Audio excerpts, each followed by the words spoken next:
Person তিন প্রকার। কি কি? First person, second person, third person. ঠিক আছে, কি কি? First person, second person, third person. Clear? এখন তোমার বলছে যে ফার্স্ট পার্সন কাকে বলে? আমাদের জানতে হবে ফার্স্ট পার্সন কাকে বলে।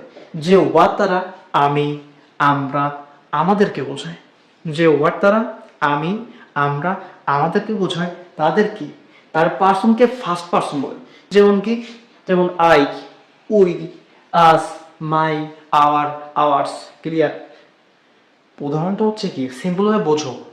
যে ওয়ার্ড দ্বারা আমি, আমরা, আমাদের এ সমস্ত পার্সনকে বোঝাবে, ওটাকেই আমার ফার্স্ট পার্সন হবে।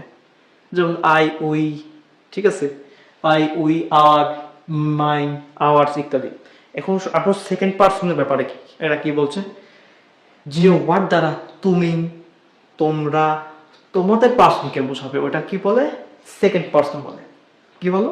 যে ওয়ার্ড দ্বারা তুমি, তোমরা, তোমাদের যে পার্সনকে বোঝাবো, এটা কি বলে? সেকেন্ড পার্সন বলে। যেমন প্রথমটা কি ছিল? আমি, আমরা, আমাদের। সেকেন্ড পার্সন মানে তুমি, তোমরা, তোমাদের। ঠিক আছে?